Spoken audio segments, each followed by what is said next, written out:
I'm here with Jason and Drew with Courage to Be Real. And we just wanted to kind of reverse the tables on you guys today and let you talk about what you've been doing and some of the great things that have happened to you over the last year. I don't know which one of you want to start, but we'll just get started with whoever talks first. I'm jumping in right away, Drew. This is a wonderful opportunity, and I know Drew is just as grateful and honored to be here to have this opportunity to now be on your platform and to share a little bit of what we do, because we had you on a few weeks ago, and it was a very eye-opening conversation and very impactful conversation. So we appreciate that, Dr. Berg, appreciate the opportunity here. And Drew's really good with the numbers and the tracking and the analytics behind everything. Correct me, Drew, whenever you feel like the need to, but I think it's been six months maybe Yeah, when we so we decided started to get together. January 13th was our Podcast? official first day.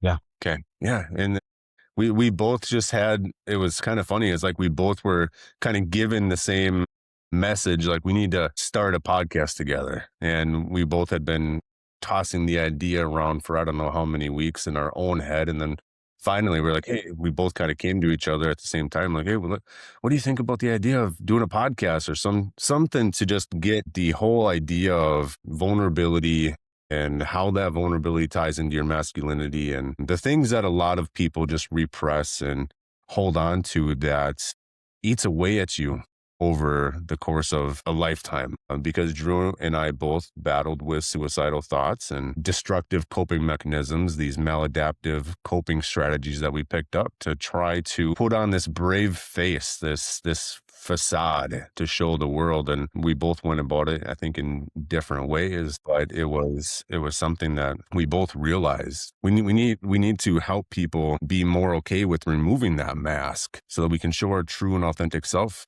to the world. And hopefully in doing so, we can release some of the shame and the guilt that we hold on to that is literally destroying us from the inside out. But yeah, Drew, and what do you think about this? Yeah, actually, I want to kind of expand on what Jason's saying, because for me, the aha moment was, I write the children's books and I do things with the outreach program. And I was meeting with the director of psychology here in Poland. Of course, my wife was my translator for me. And I was telling them my story because they're like, well, why are you writing children's books all of a sudden? What is this about? And so I started talking to them and just being vulnerable, being myself, talking about my past. And you could see their eyes welling up. And this is one of those moments where you don't know what's coming next. And, we shook hands, we thanked them, and I left them with some books. And the director chased us out and in broken English said, can I tell you about the time I was almost raped? And I'm like, wow, this is, I didn't expect to have this conversation. And it hit me. It's like, well, I shared something with you. I was very vulnerable and I was very upfront and honest. And then she felt very comfortable turning around and sharing something with me.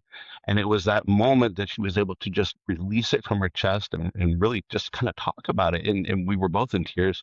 But then I just started, even talking with Jason, it's like, the more I open up to people, the more comfortable they feel talking back to me and opening up to me. The same thing, I can't call him a kid anymore. He's in his 20s now. But I used to teach him English several years back before COVID. And his mom actually owns an English school where they actually teach English here. And they tried to reverse it and teach me Polish. That didn't work. But I started talking and sharing, this program and what's going on with just people that I hadn't seen for a while, especially since COVID. And we were out of the country for a couple of years, come back. And he goes, can I talk to you? Can I talk to you? And then he shares with me, he almost took his life a couple of years ago. I'm like, you have everything going for you. On the surface, there's this very intelligent, bright young guy, good looking guy, but comes from a very well-to-do family. He loves doing what he does, teaching, and he's going into education as an actual profession, and he wants to take over the family business eventually. He has everything lined up, but he doesn't. And it's like, wow, how many of us are just, what do we call that, silently dying? And you sometimes just need that avenue to open up and talk. And so Jason and I think we were just sharing some stuff, and it was just kind of that aha moment. Why don't? Yeah, And then Jason came up with this brilliant title. It's And I know, Dr. Berg, you can speak to the science behind it. And just like you, I'm fascinated with how the brain works and the neuroscience behind all of how our programming from childhood has built our identity that we have today. And it's so funny, just the power that being vulnerability has. Like what Drew is sharing, his superpower, his caped crusader moment was just being real and sharing a painful part of his history. And that allowed another person to do that and allowed another person to do that. And this ripple effect that we have just by sharing our vulnerability is so powerful. And when Drew did that for himself, like, I'm curious because I don't know all of the science behind it. I'm still learning, but like what happens, to a person's brain chemistry and how their neural patterns are wired together when they do that. It's just it opens so many doors. And so that's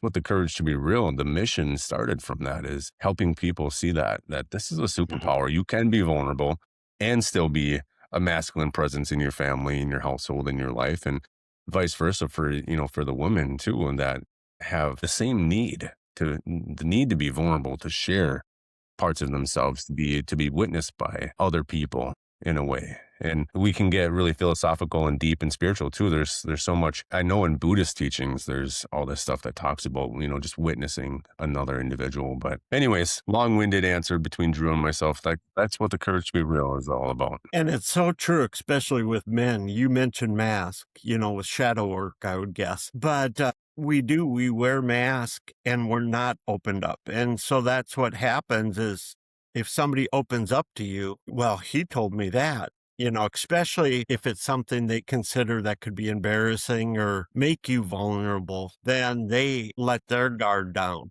and open up. And we see that a lot here when guys come in, they don't trust you, things like that. You get to talking to 'em, and it just opens the floodgates where that's why I think we do so well is because once they do open up, they've let stuff off their chest that they've been holding on to for 20, 30 years, and it's just a huge weight. So I think what you guys are doing is terrific. And same respect to you too, what you're doing in your practice and helping people with their addictions and helping them realize that yeah, you might be addicted chemically, but where did that all begin? And so I'm sure a lot of the work that you do, like you said, you open the floodgate for these people. It's very healing. Right. And that's the biggest part. Yeah, you're addicted, but what were you self-medicating from? Mhm. Yeah. Getting down to that root cause. So is that the type of coaching you do or? Yeah, the coaching that I do is specifically helps people address a lot of their childhood wounds. And so a lot of people will call it inner child healing work or shadow work, just brain rewiring, rewiring those old patterns and programming that you picked up that you're not aware is there. It's all that subconscious stuff. And so I built a 6-month program that kind of helps people walk through that. And so a lot of my clients, they go to therapy and, they've been in counseling, and their counselor or therapist will tell them, you got some inner child wounds, you got to address these things, but then you can go a couple years just talking about it, but never actually like addressing the root of it, the root or the root, right, Drew?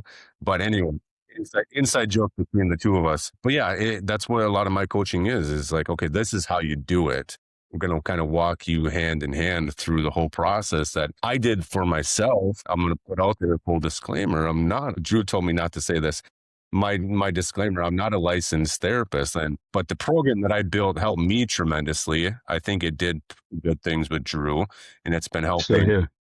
others since then. But yes, that's the type of coaching that I do. It's a lot of emotional trauma work, helping you become more in tune with these subconscious patterns that you have and why are they there? Why are you coping the way that you're coping? And really getting down to the bottom of it. You say that about being a therapist, but with the new models that are coming out that are so effective, it's more people that have gained, peer. If you're a veteran talking to a veteran, if you're an addict talking to an addict, if you've went what you went through talking about that, because there's only so much a school can teach you. You Yeah. need that experience. Unfortunately, I have a lot of experience, but it's helped with the education part. If it was just the education part, I wouldn't be nearly as effective. And we purposely have different people talk to different people because I can get through to somebody that you might not get through to, but then Drew can get through to. So, Exactly.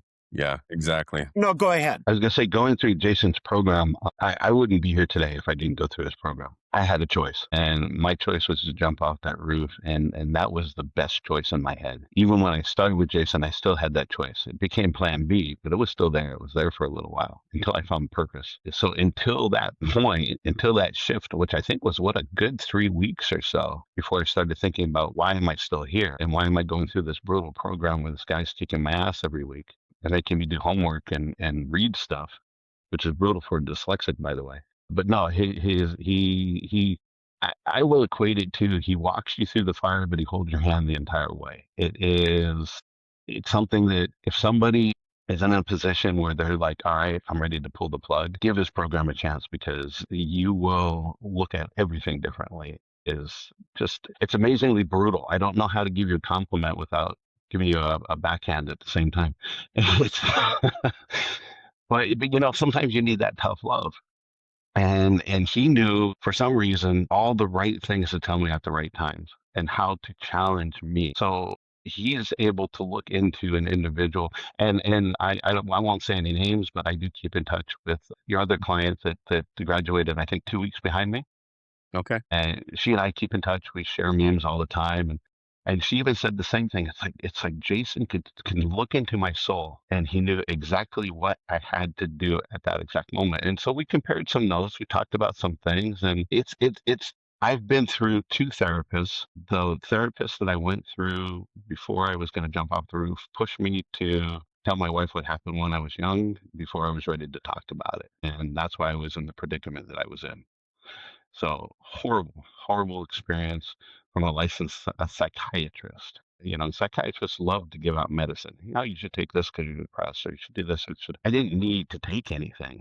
I needed to know how to deal with what I hid for 40 plus years, almost 45 years. Yeah, isn't it funny how when you do finally go there, what it does for your life and lift the weight off you, and then you can see how you can help other people. And that's what I think is great about your guys' podcast is the last thing guys want to do when you're holding up that mask is to let it down and, open up. And we're trying to recoin the phrase vulnerability, and we're saying that vulnerability equals strength because really you have to dig deep to be truly vulnerable. And I think that that's one of the strongest things I've had to learn for myself. It's just share, just be vulnerable, be real with people, and let whatever happen, happen. And it was very uncomfortable for a long time. Even when we started the podcast, how many times, Jason, did I tell you when we said goodbye and I had this big smile on my face, I just sat here in tears. It was almost devastating when we first started. I wasn't. And he said, you ever see yourself, doing it's like, no, I don't see myself doing anything like this. So it was something I had to really dig deep and I had to really push myself and I had to really trust that if I'm going to go through this and put myself out there, it's for a reason. And, once I allowed that to happen, now there's still times that I just kind of like, wow, and I have to sit here and kind of catch my breath. But it's getting easier and easier the more that we just open up and the more that we just talk. What is your plans? What are your hopes for the podcast? Yeah. I don't think we've ever specifically really sat down and established goals or desires for the podcast. We just been getting together once a week and just talking. I mean, and kind of letting it drive itself. It would be great to, I think, one day to do this as our full-time job. Yeah. That would be amazing. And being able to travel and having speaking gigs and, doing live recordings with people and I don't know, maybe even doing a little bit of live coaching or something. Workshops. Yeah, doing workshops and things. It'd be great just to be able to say, at the end of our life, we did good, Drew. It's fuck, we did good for the world, And I don't know if that's measurable, but maybe. I don't know, Drew, do you have different thoughts? I'm with you all the way, and I'm measuring it. You know what? If we can just affect or we can change or we can inspire one life, just one at a time. That's all I ask. So every time somebody reaches back, or every time somebody says, wow, or thank you, or I didn't realize, or, watching your show, I had to dig deep, or like when Al comes on and says something, he goes, "Wow, you guys are really speaking to me." It's like, oh man, Mhm. it's like you can't put a dollar amount behind that. I mean, it's like, all right, we put ourselves out there, and this is the response we're getting back. We're doing something either right or something terribly wrong, but we're doing something. So yeah, but yeah, I would love to. So we're also writing a manuscript. I know Jason loves when I bring this up. And it's going to be called The Courage to Be Real. And it's basically taking our lives from childhood and what the things we went through and how, we dealt with them through the years, how we hid them, how we this, how we that, how we didn't cope, and how we almost didn't win the fight. And it's going to kind of just be a side by side running. And I don't even want to call it a book or manuscript. It's more of something that people can just use and skip around the chapters. And if something speaks to them, maybe they can apply whatever we applied, or maybe they can modify whatever we did, and somehow it will speak to them. And then we have a series of quotes that we've been putting together week after week after week after week. And so we're putting all those quotes in there as well. So it's supposed to be inspirational, uplifting, self-help to some extent, but kind of a different where you're not going to just read it and then put it down. You're going to kind of skip around and kind of use it and apply it. At least we're hoping. So That's what, fun, with exciting process. And Jason loves when I bring it up. that. A difficult moment, or as we're putting it Yeah, together. doing the manuscripts, some painful stuff you bring up that. Yeah, and I think that putting it so here's kind of an interesting. I don't want to use big words like conundrum or paradox, but here's kind of an interesting shift. Or when I put something on paper and I'm just writing it, it's just kind of me in my mind. The paper doesn't judge me. Am I digging deep? Is it a little bit difficult? Yes, but I know my story. I know what I've been through, and I know how I want this to come out. So I'm focusing very much on the details and the finite details and the things that I need to put in particular orders.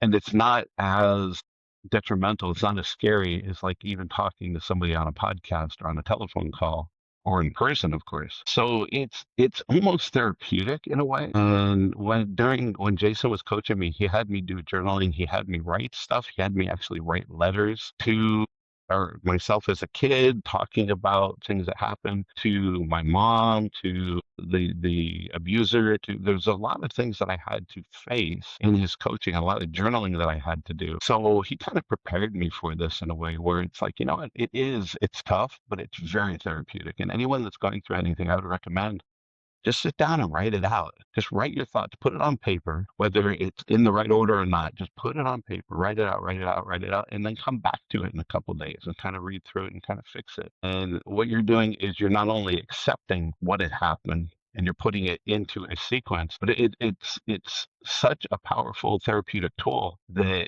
you're now dealing with it. And you could probably tell us how this is in neuroscience, right? When your brain actually sees something and now you're fixing it. Are you in control? Are you in charge? What's the actual synopsis behind the pathway behind that? My exact question too, Dr. Berg. I'd love to hear that science behind it, like why that Well, works. and it sounds like you're almost doing something similar to what's called EMDR, and you're taking that And I've heard thought of that. and reprocessing it until you take away that pain and make it a less painful thought because you've dealt with it. And in EMDR, you go a little further. Once you get that thought down to nothing really, then you start replacing it with, say it was your mother, you can go and give your mother a hug. You can take and put it in a chest and put it in an attic, somewhere. So it's still there, but you don't have to deal with it daily. Yeah, and the way that I've always looked at it, it's like there's this all this stuff, the baggage, right? The emotional baggage that we carry with us, and it's living inside of us, and it's just unpacking that baggage. It's like it's living in you, and it's causing all this stress and all of these outbursts, or like you're calling self medication. And once you start unpacking that, it's like it's no longer living in your body. It's not hiding in there anymore when you're exposing it to the light. And yeah, so maybe, yeah, like EMDR, it's getting it out, you're reprocessing it, you're exposing yourself to it a little bit more in a different perspective. Yeah, and it really helps when you do EMDR, you do what's called bilateral stimulation. So it kind of affects your Yeah. brain a little bit. Yeah, and I use something called the thorough tapper where it actually vibrates different. And it really, I've seen with veterans and abused women where it works so quickly. They had nightmares for years and just a few sessions and it just gets a lot better. Okay. I forget. I've heard really good things about it.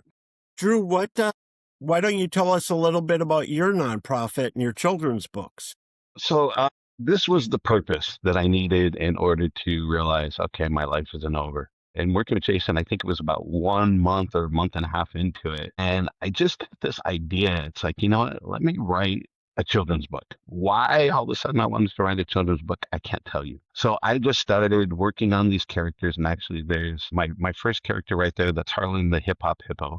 That was the first book that I wrote. And I wanted something that was a little bit inspirational for kids, maybe teaching them, never give up on your dreams, never give up on hope. Okay, it's okay to be a little bit different. And it's okay to love yourself. And it's okay to have sad times or have tough times.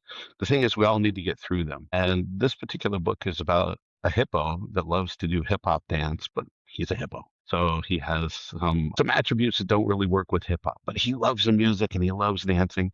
And it's a really cute book because at the end he figures out he can do ballet.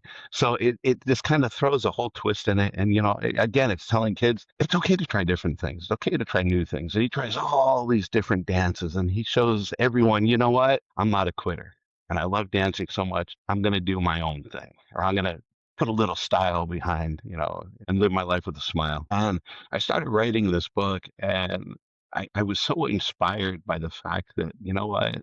There's other people, and I started doing some research. How many children are abused? Basically, 1 in 5 are either maltreated, either they're neglected or abused. So what's that? 1.6 billion people have experienced some kind of maltreatment. I'm like, okay, we're not alone. And then I started drilling it down even further. People like myself, okay, we're not alone. And how many people are basically commit suicide every year? How many people try to commit suicide but change their mind or fail or something happens? It's like, all right, the numbers are astronomical. And so I started just putting together a website. And I started putting together some information that could be shared with anyone children centric. So caregivers, hospital staff, teachers, foster care, anyone that works with children. Here's some freebies. Here's some free posters. Here's some things to look out for. Our kids being bullied. Here's some things to look out for. Suicide ideation. Here's some things to look out for. And so I started putting these little posters together. I started creating even more characters, and I started just building this site. And it was just this. It kind of took over. I wasn't sure where it was going to go, but it was that passion. It's like, you know what? I need to do something. I'm here and I need to share somehow with other people that, like, look, you're not alone. And that is so true. And it was just this aha moment. And I think after I even started writing the book, it was like, you know what? We're going to go through this. I'm going to finish your program. And this is going to be just that life changing. And it was so much of a life changing experience. My wife will tell you I was a tyrant. She hated me. I was a mean SOB. I treated her like crap. We adopted this little boy. I didn't love him the way he needed to be loved. I just didn't have this part of me. It wasn't built right. And I was angry. And I was so angry when it's like, all right, time to take your life. That made sense because I can't deal with this anymore. And after Jason's program, and even Maggie will tell you, she loves me now. Our little boy comes running over. We adopted this little guy, and he comes running over, Daddy, gives me a big hug. He's 9 years old, but he's the cutest little guy. And it's like we're a family now. But I had to deal with everything and I had to face it. And, in doing so, creating the outreach program, it's actually a charity outreach program. We're not doing nonprofit because nonprofit's owned by the state. So we're doing charity outreach, which means we have to give away more than we take in. All right, that's easy. We give away tons of books every year, or at least this past year. But yeah, it's and I'm now working on I have 5 books behind me. 2 of them are what do you call them? Like activity books. The other 3 are part of this IC7. I'm working on the 4th of the IC7, a little giraffe named Jerome. So each of these characters have a story, and if you go online at weandcamcam.com, that's WEANDKAMKM, which is my wife and myself, and Cam, our little boy, and talks about the characters. There's all kinds of free stuff on there. You could even download my very first activity book for free, the entire book. So again, we try to give everything away.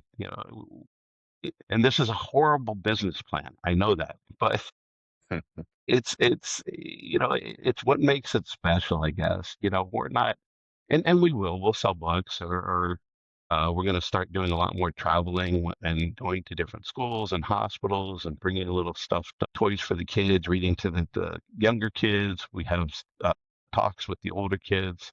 We go pretty deep into bullying and suicide and some of the other things that actual kids face, at least teenagers do. And we want to keep it real, and we want to make sure that it's a safe environment. And so if that means that we're traveling across the country, that's why we're moving back to the US next year. One of the reasons why.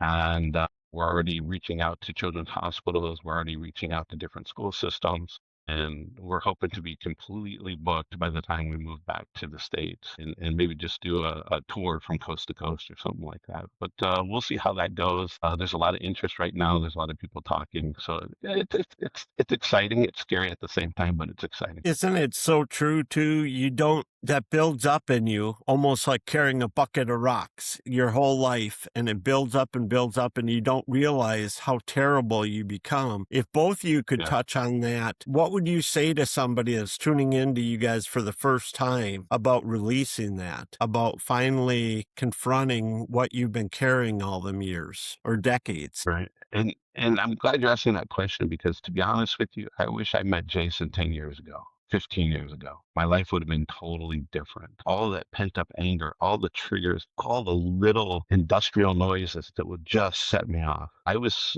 triggered so much. We could be out eating at a restaurant, and a little kid could be running by.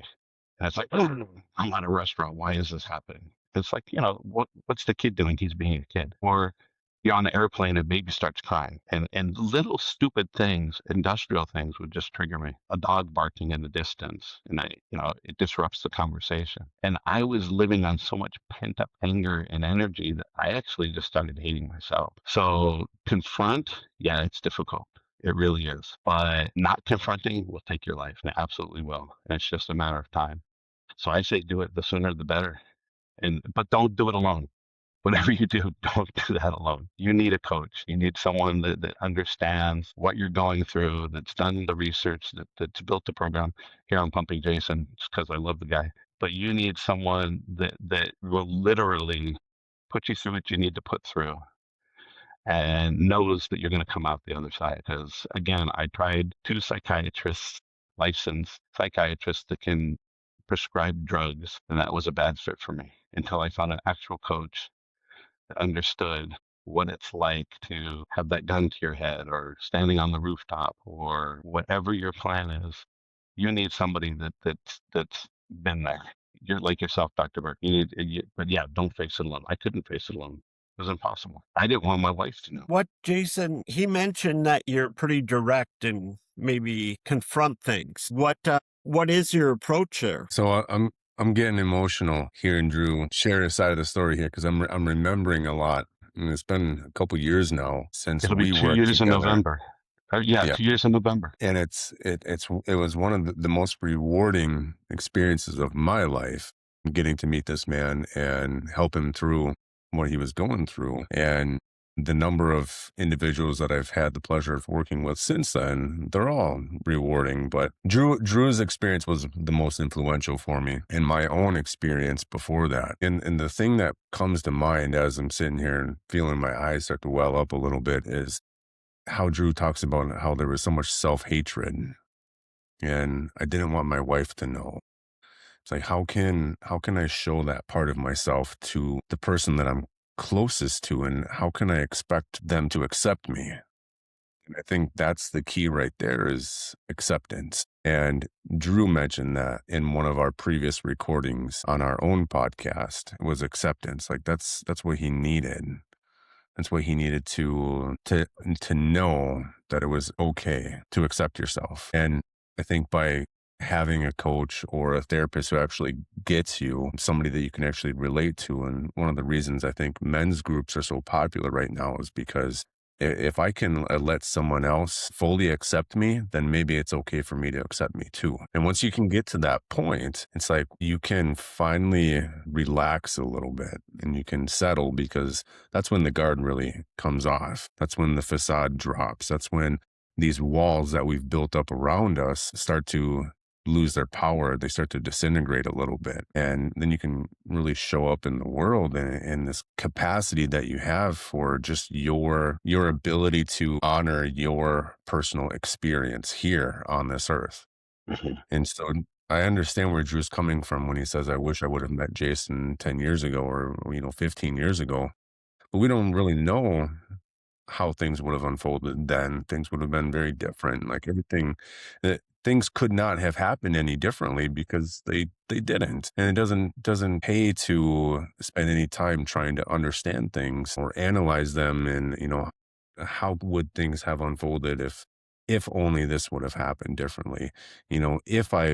If my parents would have protected me differently when I was growing up, if I would have been given a little bit different love and affection, if only my dad would have told me that he was proud of me, or if only he wouldn't have drank so much. It's like all these if onlys. We spend so much time and energy on Right. those what if scenarios. But if you can just accept your experience for what it was and accept you fully for just who you are, it just makes life so much easier. And you start to tell yourself, you know what? It's okay. The experience that I had is it sucks that it happened that way, and it was really painful. And I wish that it hadn't happened, but it did, and it's okay. It's one of the phrases that I tell myself so often. And I remember just laying in my bed or laying on the couch after I've been through this really painful experience. I think like I had another failed relationship, and I couldn't understand why these patterns kept showing up in my life after I had quit drinking, after I had started doing work on myself. It's like, why am I still attracting this pain? And I finally told myself, it's like, it's okay that I don't get it yet. It's okay that I don't have all the answers yet. And just repeating to myself over and over and over again, it's okay. I don't have to judge it. I don't have to try to put this shame and this guilt on top of myself because none of that helps. Yeah, and that's so true. And a lot of times we stay stuck because everybody says they want to change, but change is a hard thing to go through or try Mhm. to do. What would you say compared to the way either one of you felt to now, how the change was worth it? For me, 100%, I wouldn't be here without that change. I mean, when I say I had a plan A, it was plan A, and it was actually 11 o'clock at night, and this guy reached out to me where I started following him. I was following a ton of people that were posting inspirational stuff, coaching stuff, kind of self-help stuff, and just trying to get out of this. I was in a deep depression. I was sitting on the floor. I wasn't worthy of furniture. I'm like, I can't do this anymore. Went up to the roof, looked over 5 stories down. I'm like, yeah, this will work. And my phone blips. Literally, I'm standing. There's a 2 foot ledge, and then we have a 3 foot gate or 3.5 foot wrought iron fence all the way around on the rooftop. And I could just lean forward and break through. I'm almost 200 pounds. I will break through or flip over the top of this wrought iron fence. Not a problem. And all of a sudden my phone blips, and it was kind of a rainy night. This is in Montenegro, so our life didn't suck, overlooking the Adriatic. So before we go down that path of maybe times were tough, maybe you didn't have money, maybe you didn't that. No, that wasn't it. I was dealing with something very, very dark. My phone blips. Was that this guy? I just started following this guy. Inspirational stuff. I like his stuff. He goes, how are you, man? I'm like, oh crap. I guess I should reply back to him, right? So I did. And he just kept asking questions and just kept, hey. And I was honest with him. These aren't great. I think at first I said everything's fine. He goes, yeah, cut the bullshit or something like that. He's very forward. And so we just started bantering back and forth. I'm like, what? It's kind of wet and kind of chilly out. It was that time of the year in November. Even in Montenegro, it gets very wet and chilly. And I'll go back downstairs. I'll go in the apartment and just kind of I'll ride this out. I got my plan for tomorrow. Right. One more night ain't gonna kill me. And I just kept saying that over and over again. So yeah, change saved my life, literally. And saved my marriage, literally. Was it easy? Hell no. Is it worth it? Hell yeah, definitely so. And look who's writing, speaking so inspirationally now. This man's got all these quotes and I love these quotes, man. They make me happy. Yeah. I had to take all the shame that I had pent up and somehow turn it to blame because it wasn't my fault, but I had taken it on and that was my persona. I was just this abused kid and nobody knew about it. It was my secret and it was just totally eating me up. Although there were some telltale signs. And even when I shared some stuff with my wife, she goes, yeah, I figured. I'm like, things are that obvious? Well, she's close to me. So Jason, you mentioned two things, actually. I love coaching. I refer to myself as a coach because you deal with what you have to deal with and then move on, or else you're just stuck in that spot. But then, how do you help people when they're not quite ready? Do you try to encourage them, or do you just let them come along? Or Yeah, if I had that answer and have me in a different, I'd be in Montenegro looking over the Adriatic Sea. Man, honestly, it's that whole phrase of you can lead a horse to water, right? But you can't make him drink. Yeah, and that's hard. That's hard because I've got people in my own life who they really need change, but you can't want it. I can't want it more than they want it. And that's the same right? thing I tell all my clients too. Like, you got to put in the work. Like, I can't want this more than you want it. And so I can tell pretty clearly when an individual is not ready. And so I go through a whole like interview process. They don't know that I'm interviewing them. Like, I don't know, maybe Drew was fully aware I was interviewing him if he was actually ready to be a client or not. But uh, you go through this process of trying to figure out if this person is actually ready and if they are going to be a coachable person, if they're going to listen to what you have to say, if they're actually going to follow through on the commitments that they make. Yeah, because it's like you want to be able to influence and impact a person to be able to make change for themselves, but yeah, they can't say they want it without actually putting in the work and putting in the effort. And I wish there was, I'm sure there is a way, I just have not figured it out yet, to be able to influence somebody enough to where they don't have to reach their rock bottom. Because rock bottom is a scary place. It's a good foundation, though. A lot of my Yeah. guys come from rock bottom, and some are still not ready to change. Most are, but it's when you want it so bad for them, but they're not ready yet, and they don't want it for themselves or not ready to deal with it themselves. It can be difficult at times. Yeah, absolutely. What's that other saying that says, when the student's ready, the teacher will present himself? Hey, Dr. Bird, when I hit rock bottom, that was a very peaceful place. And I know it's horrible to say that. And I've heard other people say that as well. You know, they're ready to jump off a bridge or they're ready to take that bottle of pills. There's a sudden peace that comes over you. I mean, it really flows through your body. Why or what is the mechanism behind that? I mean, it's an endorphin rush because you finally have a plan. You're going to end your misery. I didn't, it was so scary how peaceful I was at that moment, if that makes any sense whatsoever. And I know and back to Carl Jung, he talks about a lot of times for addicts, just like I had a big hole in my chest for 40 years because you're searching for something else. And you're finally at that place with a lot of my guys, they might be in jail. And it finally dawns on, I don't want this life anymore. And it does have a piece when you have a plan and go, I am going to change. We had just last night, we had a class and he's told this story before, but he asked God for patience and he was, high and drunk and everything else. The next day he ended up in jail for 8 months. He said, don't ever ask God for patience. But during that time, he was able to work on himself and really become who he wants to become. Now he's has a great relationship, a great job. He'll be graduating here, and in about a month, he already has a house picked out, and just a little over a year ago, he was messed up on drugs. His life was a mess.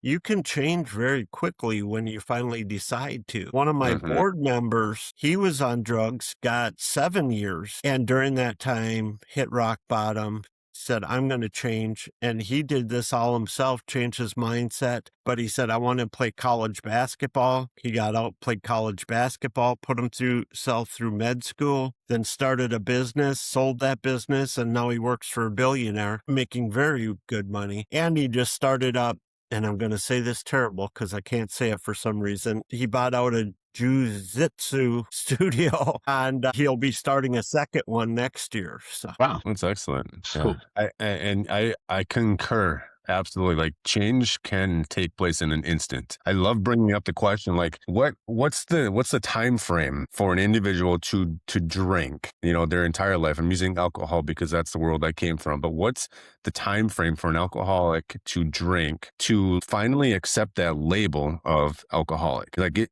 how many drinks is it? Is there a time frame? Is it, number of weeks, number of months, number of years? Now, we spoke on a different podcast. Drew and I had a podcast with a different addiction specialist who mentioned how the alcoholic has a gene and something to do with the hypothalamus. So maybe that's a different topic we can cover at another time or in this podcast if you'd like to. But I'm referring to as like identity. Like when you claim that identity, I'm an alcoholic. Okay, how many drinks did it take for you to become that? And then on the flip side of that, when you're a quote unquote recovered alcoholic, how many days does it take for you to be able to claim that title? Like, does it happen after you get your first chip, or can it happen like the very instant you decide that it does? Now, for me, for my personal experience, I didn't go through any type of 12-step. I did not join Alcoholics Anonymous or anything. I realized I was living in an identity that said I needed to drink because that's just who I was. The persona that I had adapted said I need alcohol every single day in order to confirm this identity that I believed that I had about myself. And then there was a switch that literally was just flipped. And it's like, wow, this new identity, I can accept this new identity. And within this new identity, alcohol doesn't fit. Like, it's just not a part of who I am.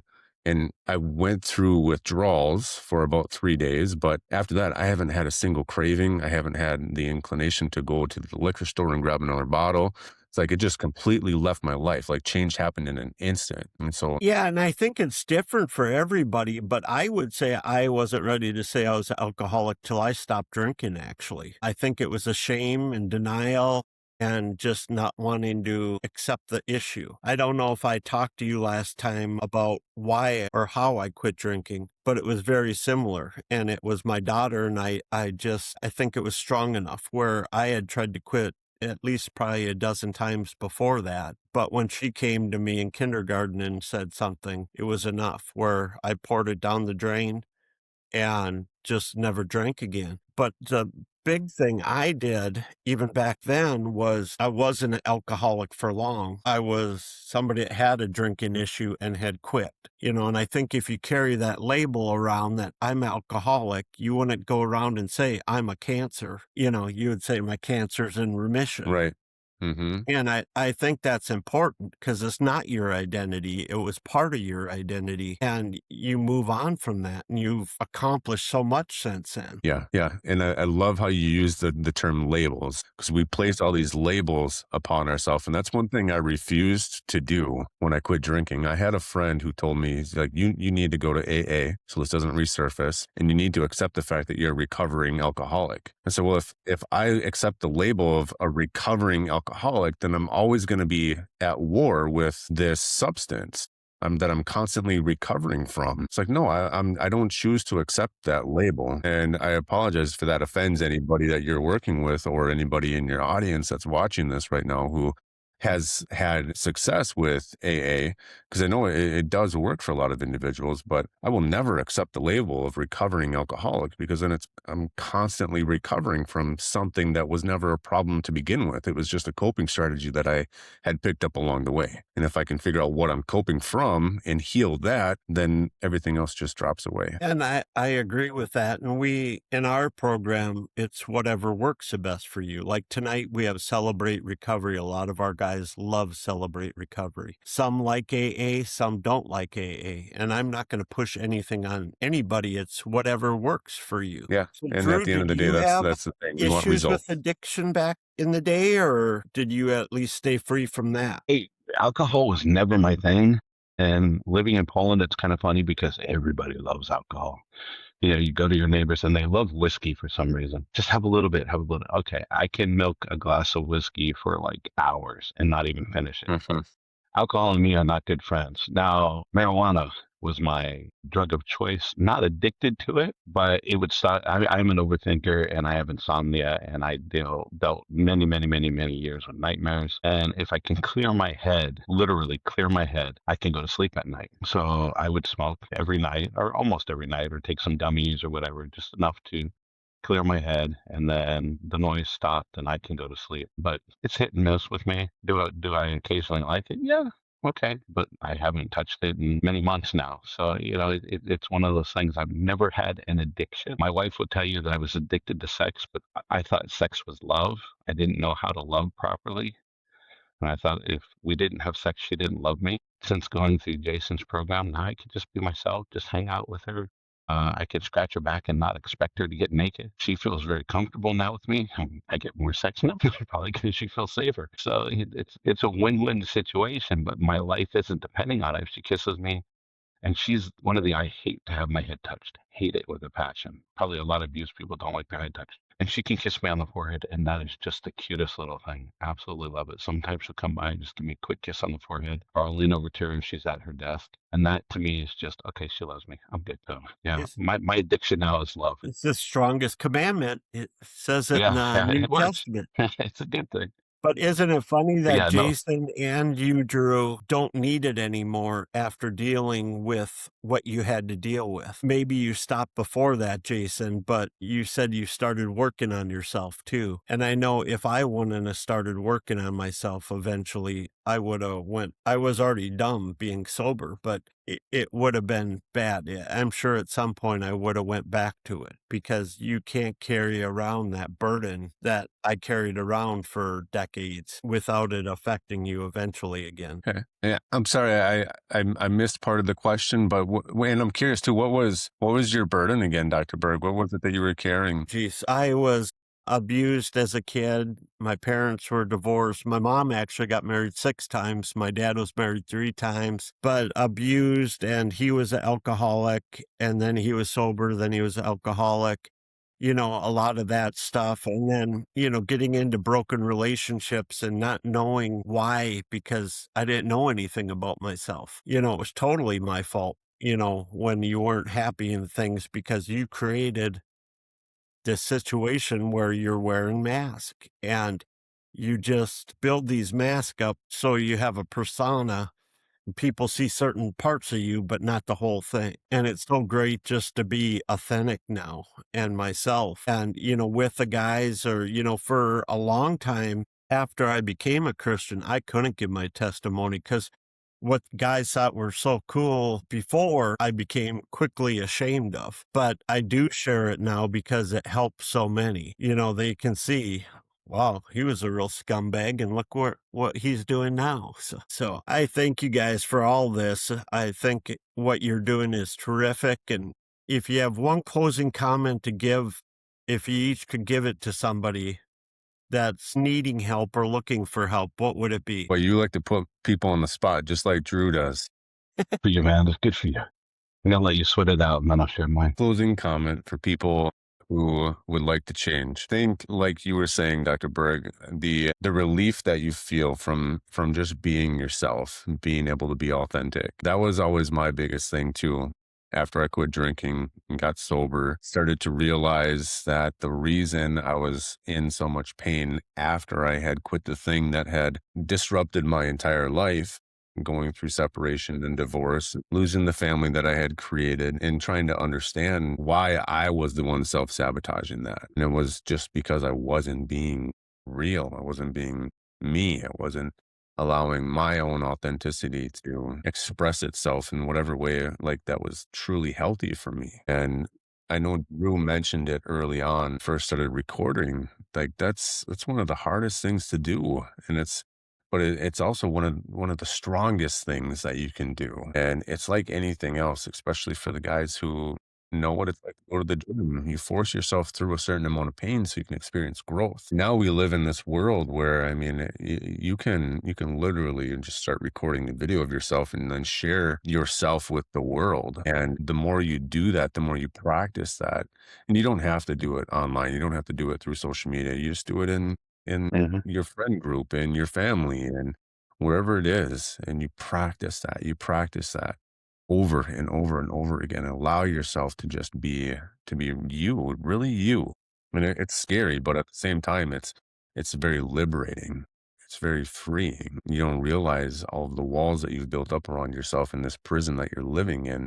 And you're the warden, you have the key. And it's like you just open up that door a little bit And that you don't know, you have no idea what's waiting on the other side, but it's can almost guarantee it's some pretty amazing things, some really cool stuff is waiting for you. Did you have anything to add to that, Drew? It was pretty Yeah, and eloquent. I guess in my time getting a little choked up. The advice that I have is you, me, all of us out there, you're going to be the hardest on yourself than anyone else. You're going to judge yourself harder than anyone else. And what you expect other people to react is all in your head. I was so ashamed of my past. I was so scared. I thought I was going to be judged. I thought my wife would leave me. I thought my friends would look at me as that kid. And this was all in my head. The amount of love and acceptance that I got, that was life changing in itself. People that I thought I would lose them as friends. Okay, fine. I don't need them as friends. And they embrace you. They hug you. They tell you, man, you're strong. You got this. We got you. I even got a tattoo. When I was being close with Jason, it's like, I'm just going to live this. And the fire rose tattoo is indicative of sexual abuse. So yeah, I'm a CSA survivor. Let's just go ahead and put that out there. And I judged myself so incredibly hard that I thought it'd be easier just to take my life than to deal with it. And my surprise was how much everyone, my wife, people that I confided in, people that even today, new people that I meet and we have conversations. Just it's so refreshing to just be able to be accepted and to know, you know what, that wasn't your fault. You were just a kid. But what you live with and what you tell yourself in your mind, that becomes real. Your perspective is your reality. And unfortunately, I think that kills more people. So my biggest advice, don't judge yourself. Just don't. And don't expect other people to be harsh on you because they won't. And if anyone is an idiot, you know what? You don't need them in your life. But I've had no idiots. I've had only people that just absolutely embrace me and support our podcast and support the program, the We and Cam program. And it's just completely life changing and eye opening. I don't even have a word for it. I'm sorry. How do people tune into your podcast? Yeah, they can reach us on YouTube right now. I think is the only place that we have it hosted, correct, Drew? And it's just at The Courage to Be Real, all spelt out. Just using and no numbers, just all letters. The Courage to Be Real, and yeah, you can find us on there. And if anybody wants to reach out to me personally, everywhere under The Obstacle Remover on Instagram, TikTok, Facebook, and YouTube myself. And we do have a website, www.thecouragetobereal.com. If you go to weandcamcam.com, I pump in The Courage to Be Real videos there as well. And there's a social media area. So it's very easy to get in touch with us in our podcast. And then, of course, we have email forms online as well. So please reach out to us. Well, it was an honor, you guys.